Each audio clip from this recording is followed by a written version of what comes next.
Voila.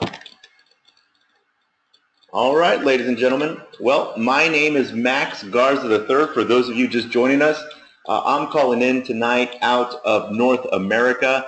For many of you, it's evening, afternoon, and morning because we have some people joining us from around the world today, and we thank you very much for spending some quality time with us today. Ultimately, guys, today what you're going to learn more about is the Ethereum blockchain, and basically you're going to get an overview on what Ethereum is. Now, one of the main reasons we're doing this tonight, ladies and gentlemen, is because obviously as you have learned more about Power on Xpress moving over to the Ethereum blockchain, many of you have questions, right? Many of you are trying to figure out what the smart contract technology is and why people are so excited. What you have to remember, guys, is in 2008 when Lehman Brothers was going bankrupt, when we were having a banking crisis, when we were having a housing crisis, people were getting sick and tired of centralized banking institutions, right?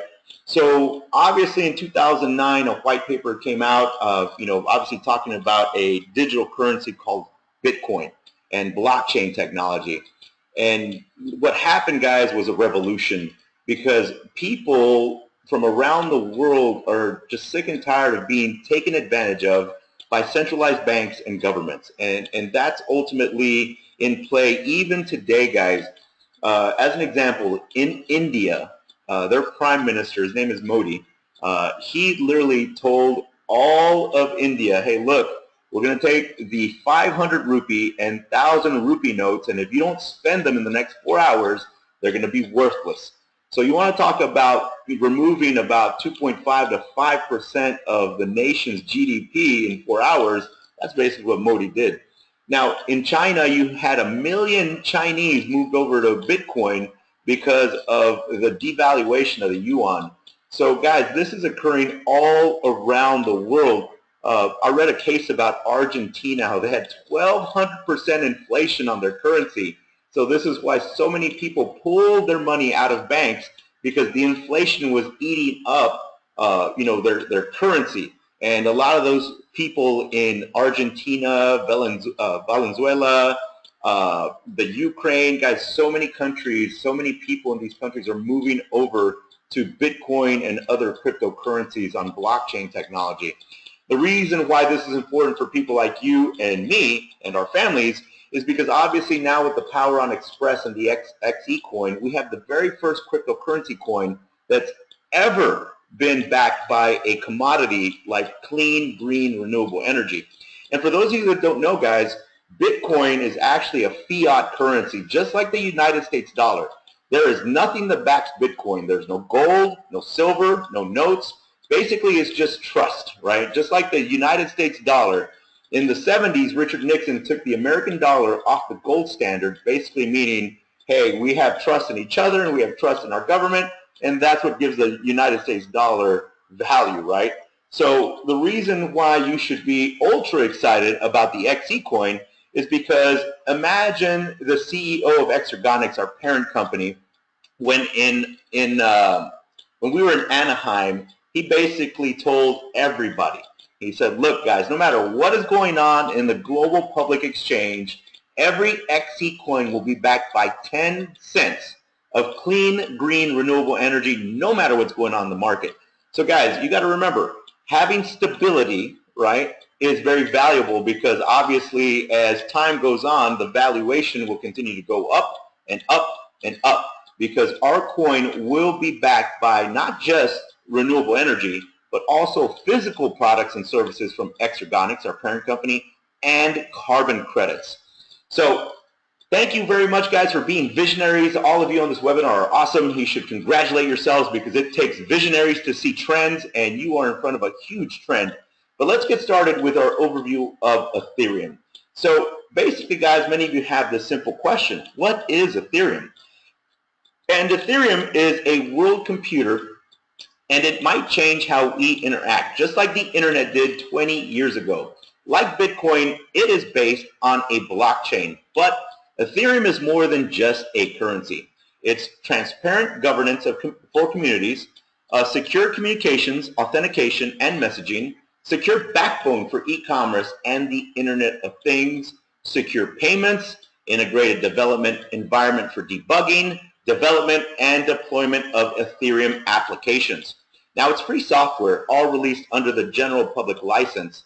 And guys, what you have to remember is the first internet, the first disruption that many of us saw when we were younger, literally that was the internet of information. What is occurring with cryptocurrency and blockchain technology is the internet of money. Because obviously, as long as you have a mobile device around the world, now you can actually buy and sell products and services through your mobile device and cryptocurrency. Well, that's amazing, guys, because you have to think about it. If there's 7.5 billion humans on planet Earth, but only 1.5 billion of them have access to bank accounts or savings accounts, imagine what blockchain technology and cryptocurrency is going to do for those people in developing countries, right? And this is why we're so excited to be partnered with the Power on Xpress. Now, let's talk about an explanation for an absolute non-techie person, right? Because many of us, like if I was trying to explain this to my mother, this is how I would do it. So let's first take a step backwards. How would you explain a computer to a non-technical friend? Let's say that it's a device that performs computations, perhaps. Most non-technical friends probably get that, right? Ethereum is the same, only that instead of being a single computation device that you have physical access to, the computations run and the results are stored on every participating node on the Ethereum network. And a node is a computer, guys, just so you all know. In case of any inconsistency in the results, the nodes on the Ethereum network can come to a consensus on which of the results is the valid one. The computations can also be permissioned such that only designated participants can execute them. So your non-technical friend would then quite rightly ask, why would that be of any use? Now, the answer is that such distributed computation turns out to be rather useful when two or more parties that do not directly mutually trust each other need to come to an agreement on the result of a computation, such as how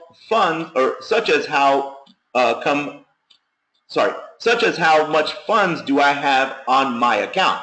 Now, traditionally, transactions between such parties require interactions through trusted third parties, right?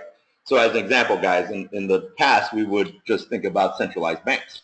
So now let's talk about number two, explanation for someone who has a basic understanding on how web services work. Here we go.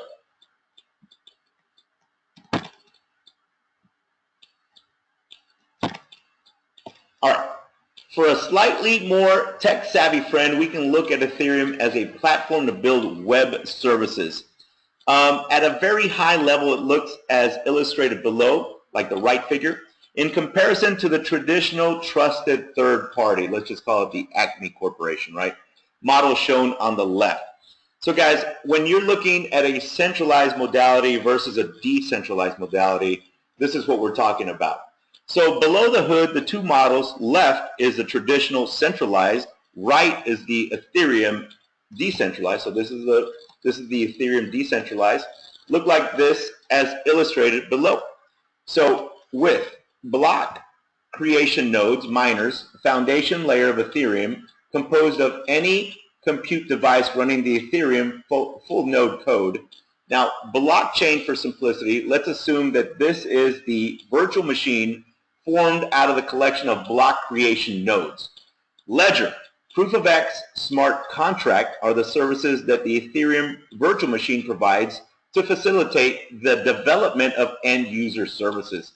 Examples of proof of X services are proof of existence and proof of ownership. Now, user service is one or a combination of Ethereum service instances. Now, all this really means, guys, what you have to remember is in the future, because of the Ethereum smart contract technology, as an example, when Haiti was ravaged by hurricanes, many people that had land deeds that were on actual paper, written on paper, signed on paper, well, when this hurricane ravaged them last year, obviously many of those papers were destroyed, right? So people were trying to figure out who owned what plot of land. There was a lot of confusion, a lot of angry people. The beautiful thing about the Ethereum smart contract blockchain is the fact that now you can put land registrations on the blockchain, right? You can put driver registrations, voting records, medical records. The list goes on and on and on, ladies and gentlemen.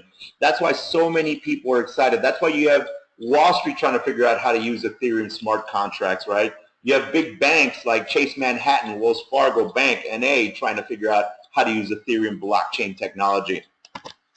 So now, most notably, observe how, in contrast to the traditional centralized model, Acme Core is no longer at the center of the universe, with all stakeholders dependent and reliant on it as a trust anchor.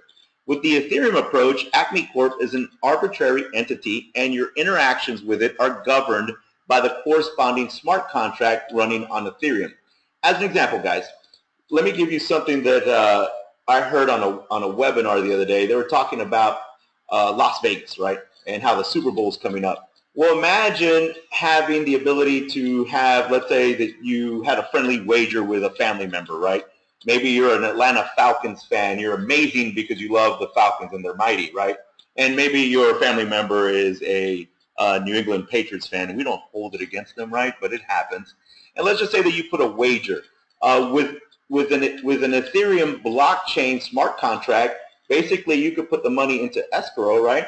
At the end of the game, depending on who won and what the parameters of the friendly wager were, the money would be deposited in said account of the winner, right? And so you wouldn't have to worry about anything else. You could basically just PayPal it in, boom, results come out. It is instantaneously put into that winner's account or however you set up the smart contract. It is amazing because literally in the past you would have people that would have to get the money, then pay the money out. So we live in a very digitally connected society, and so when I heard that, I was like, well, wow, that's just one little facet of the smart contract technology. But imagine, guys, in the future you can have driver registrations on there, right? Like literally, you don't have to worry about having to go into the DMV. It's already on an actual smart contract in a blockchain. That's phenomenal. You save time, it's more efficient, it's cheaper, not as many fees. So what started as an attempt to rescue investor funds in a high-profile project has resulted in a schism that has effectively split the community on the second largest public blockchain. The split is not only physiological, thanks to the design of public blockchain systems, it is also technical, with competing visions manifesting in two very real blockchains or versions of the project's transaction history. As of this weekend, there are now two groups working on two competing versions of a project called Ethereum, a blockchain-based platform designed to enable decentralized application development. If Bitcoin envisioned how a distributed group of users could create and manage a currency, Ethereum sought to allow a distributed group of users to create and manage a decentralized, uncensorable app store. You can learn more in our latest CoinDesk research report. And guys, literally, I read every single day, but I read about Bitcoin technology, blockchain technology. I mean, you literally have to stay on top because literally, guys, in the past, every 6 months, technology would double, and then all of a sudden it became every 5, every 4, every 3, and now it is at lightning speed. So I recommend that everybody on this webinar, every single day, if you can, read 20 to 45 minutes a day, not just on the technology, but what the applications are, because literally the more you learn, the more you will earn with this technology, because as long as you put some enthusiasm behind it, you got some knowledge, that's what people are going to buy into. So, however, there are now two slightly different versions of this platform available to users. Ethereum, the official version of the blockchain maintained by its original developers, and Ethereum Classic, an alternative blockchain maintained by a wholly new team. So both offer the same technology platforms, and according to developers, they're in agreement on a formal roadmap for steps forward.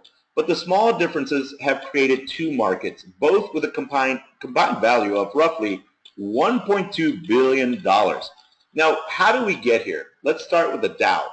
So long, the most notable Ethereum project, the DAO, short for Distributed Autonomous Organization, raised $150 million in Ether, the cryptocurrency of the Ethereum network, earlier this year. So during a public crowd sale held online, anyone who had Ether could participate. The idea was simple. In theory, investors would send money to the DAO and receive voting tokens. And then those who invested and voted would decide democratically how the DAO should disperse those funds. Just as votes were starting to be held, however, the DAO was hacked, attacked, or otherwise compromised, depending on your point of view. To some in the academic community, the early problems were obvious, and debates about their severity had already begun. But this all came to a halt when an individual or individuals used a valid action in the code to withdraw the funds to another DAO he or she controlled. To the Ethereum platform, the action was valid to the extent it was able to be executed according to contract terms. To others who invested, it was a much more contentious action. Now, skipping ahead, the Ethereum community eventually held a vote with the majority of participants agreeing that they wanted to change Ethereum's code to get the funds back to investors and away from the attacker. Now, enter Ethereum Classic. What happened next is that a small minority disagreed with this choice and then took action. While the majority argued that blockchains can and should be altered if enough people agree, other developers asserted that in order to provide a sound history, a blockchain has to be censorship resistant and free from tampering. That's very important, ladies and gentlemen. So instead of making the switch when Ethereum created an entirely new blockchain, the vocal minority continued to mine the old version of the blockchain. Effectively, Ethereum Classic is a parallel version of the blockchain where funds were never returned to Ether owners who lost funds in the demise of the DAO. Ethereum, by contrast, is a blockchain that has moved those funds to another address.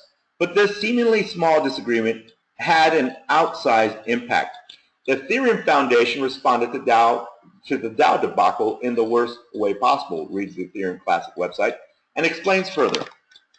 We believe in the original vision of Ethereum as a world computer you can't shut down, running irreversible smart contracts. Project organizers followed up with a crypto manifesto outlining the rules that blockchains are supposed to follow in their eyes, including openness and perhaps more vitally, immutability. The idea that once transactions are made, in this case a hack, they shouldn't be reversed. Not all blockchains are created equal, it reads. And by staying on the unchanged version of Ethereum, they're preserving these values. Now, who's involved in Ethereum Classic? The Ethereum Classic team currently has 4 developers, according to its lead organizer, named Arvici. He won't reveal his identity, but theoretically anyone can join, just like Ethereum itself. Ethereum Classic is supported by an open source community. A number of notable developers have also voiced an interest in helping the Ethereum Classic project, including early Ethereum. Now, CEO Charles Hoskinson, who left the team in 2014 over differences. What's important to note, though, is the blockchain is not merely being supported for ideological reasons. A growing number of Ethereum miners have devoted computational power toward the Classic blockchain, seemingly because they see a value in securing its transactions and winning the associated mining rewards. At press time, the hash rate for the network was 544 gigahertz a second, or about 13% of the Ethereum network's hashing power. And arguably impressive figure given that the blockchain has only been around for a matter of days. Now, why is profitability, right? The question of what gives classic ethers, ETC, value is still up for debate. But in short, it has value because people believe in the project. And those interested in supporting it can invest in or speculate on the market now that it's listed on exchanges. So since Ethereum Classic is essentially a clone of the digital currency, Ether holders can now make money by making an account on the Ethereum Classic version of the blockchain and duplicating their balance. Now, as Ethereum Classic is a replica of the original blockchain, except for a few key changes regarding the DAO transaction reversals, everyone who had tokens on Ethereum at the time of the fork now has the same amount of tokens on Ethereum Classic. To traders, this is essentially free money, guys. If you owned $100 of Ether at the time of the fork, when it was worth roughly $12, you'd have about 8 ETH, which means you now have 8 ETC or an extra $16. However, those who held more Ether now have a lot more free money. This has since caused problems for exchanges, as even if they don't want to list classic Ether tokens, they're arguably holding what can be called customer funds anyway, simply by possessing Ether at the time of the split. But major exchanges have picked up the alternative Ethereum coin, so it's now possible to trade ETH for ETC. Now, Polynex, an Ethereum exchange, was the first. Kraken, Shapeshift, and Bitfinex followed shortly after, meaning most of the exchanges that support Ethereum now support Ethereum Classic. There's also been the opportunity for profiting by switching between currencies. And one startup founder has even wondered if this is a new way to double spend currency, a problem that the Bitcoin blockchain was designed to solve, as it doesn't require a central authority. Now guys, who's impacted? Ethereum token holders on both blockchains could be affected by replay attacks if they don't properly separate their addresses to differentiate them on each blockchain, which looks like a complicated process for each individual user to follow. Since again, much of Ethereum Classic is the same as the old network, most users with a balance on one of them can use it on the other. But this could theoretically result in some funny mistakes, like unintentionally moving funds on one of the other networks. So now Polynex has decided to automatically take precautions for its users, and Ethereum creator Vitaly Buterin suggested that Ethereum Classic update its code to solve the problem. Now, what does this have to do with Bitcoin? We call Bitcoin the 900-pound gorilla in the room, basically. Speaking of important takeaways, whatever happens with Classic is new insight that might be used in Bitcoin. The debate around expanding Bitcoin's block size, a technical upward bound on the size of transactions that the network can support, might not seem relevant to the split, but it is. One point Bitcoin core developers continued to argue during the long-standing debate was that contentious hard forks are dangerous and can have unexpected consequences, such as splitting a blockchain into two competing blockchains. Now, many in the community, for example, BitPay co-founder and CEO Stephen Pear, think that Ethereum Classic's sudden popularity shows that these were valid concerns. Adding to the debate is that Ethereum's hard fork was immediately branded as a success by many Ethereum developers and others in the Bitcoin industry. For example, Coinbase's CEO Brian Armstrong tweeted that they're not something to be feared that results in multiple coins. But this analysis might have been premature, as he indicated as much in a new blog post. Now, in a weird twist, some Bitcoin developers appear to support Ethereum Classic for this very reason, if also to demonstrate what the potential risk of switching to a new blockchain in order to update the code base without consensus. What does this mean for Ethereum? The attention currently on Ethereum Classic could fizzle out, or it might not. Taking Bitcoin Classic as an example, the Bitcoin Classic subreddit is still active even if it never replaced Bitcoin as its engineers intended. There could be two Ethereums that continue to develop along different paths into the future. For now, one of them has the same functionality that Ethereum is supposed to deliver, mainly smart contracts that help to construct versions of Twitter that are safe from censorship and decentralized autonomous organizations. But it's both cheaper and more of a hassle to use without an ecosystem of developer tools built around it. Now, Ethereum itself is also impacted, as some users and miners are staying on the old chain, decreasing the number of total users and the network security. Now that it's happened, though, the Ethereum Classic exits the community has tons of questions. These include whether hard forking the blockchain or rewriting the code to reverse transactions without near unanimous consensus is worth the risk. And if Ethereum developers forked again to solve a similar problem, would it split again? Either way, it's not clear if the rise of Ethereum Classic is a bad thing for the technology. The protest blockchain gave the minority a chance to build their own system, and some people think it's an exciting development. So obviously, guys, as you can tell, this is just a brief overview on what is going on with Ethereum and Ethereum Classic. But at the end of the day, what you have to realize is that smart contract technology is literally going to change human culture. Because at the end of the day, there's so many things that have basically, when we talk about third-party mediators, you know, if you're talking about a bank, right? If you're talking about an escrow company, if you're talking about just somebody that's in between a transaction in general, that's what drives up costs, right? So at the end of the day, imagine so many things in your lives in the future, not just being more cost effective, right?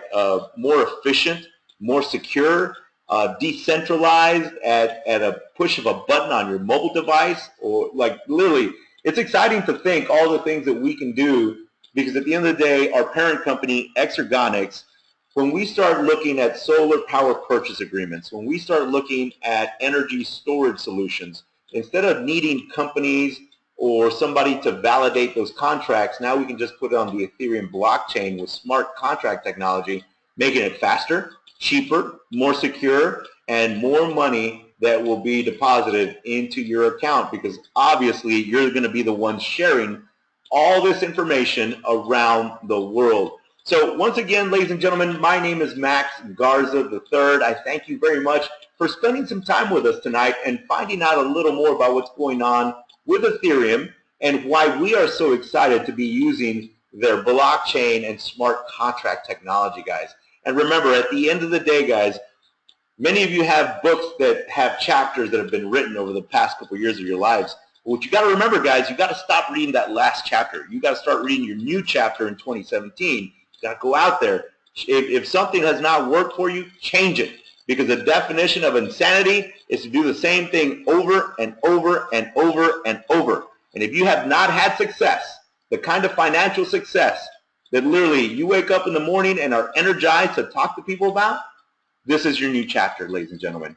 So you have a wonderful weekend, guys. We will see you Monday afternoon at 1 p.m. Central Standard Time for our European webinar. Hopefully by then, Nigel will have the updated PowerPoint to us.